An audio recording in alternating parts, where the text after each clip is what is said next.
Hello, you beautiful people. This is Your Story's Not Over, You're Still Writing It, with your host, me, Erin. So today I want to talk about not forcing. I know I've mentioned it before, but let's start off with this fact.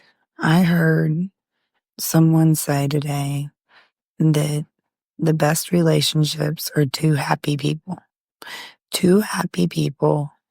building on more happiness, because they have the confidence and self-love and they're striving, they're going somewhere. They're happy. They're satisfied. They're no longer on their search. So what happens whenever you have a relationship? And remember, we've talked about this before. A relationship is not necessarily a romantic one. The relationship foundations across the board are the same. It's the emotion that comes along with it that creates a romance.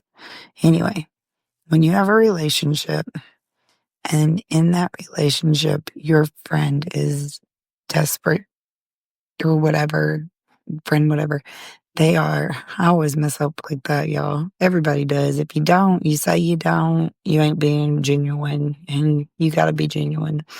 But anyway, so let's say this person that you love a lot, they are refusing change. And so you're trying to push them.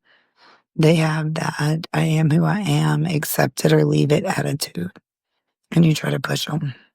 What you're doing is you're putting a hold on their growth and creating resentment. So let me explain what I mean. When somebody is in the mentality, the mindset of I am who I am, accept it or leave it, that person is being closed-minded. They're being closed-minded to growth. And so when you're pushing somebody that's closed-minded to growth, because only we can change, only we can make that decision, nobody else can for us, then you're going to cause a friction. And that friction's going to build and build. And there's going to be a lot of animosity because you're trying to force somebody to do something in life they're not ready. And if they're not ready, they're going to fail. Did you catch that? If somebody's not ready, they're going to fail. So what about that friend that is ready, that's trying to learn and is seeking knowledge? That's different. That person is seeking knowledge.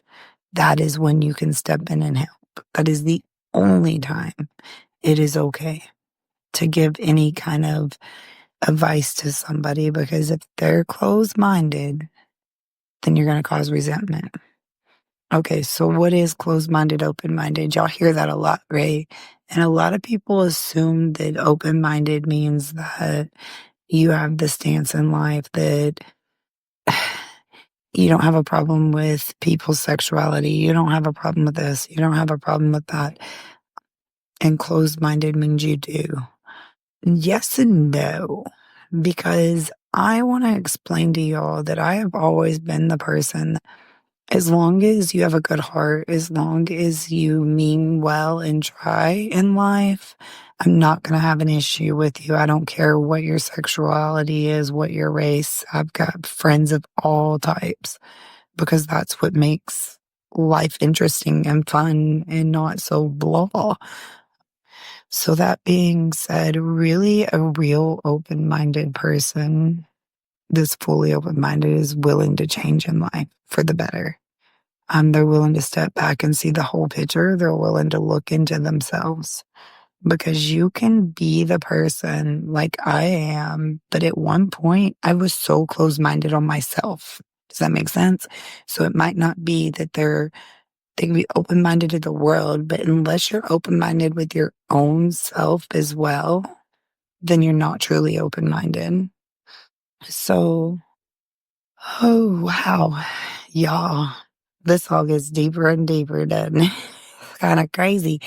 So basically, the whole point of tonight's episode is don't try to force people that are not ready, because all you're going to do is hinder them and push them away from you, so that whenever they are ready, you're not in their support group because you were trying when they weren't ready.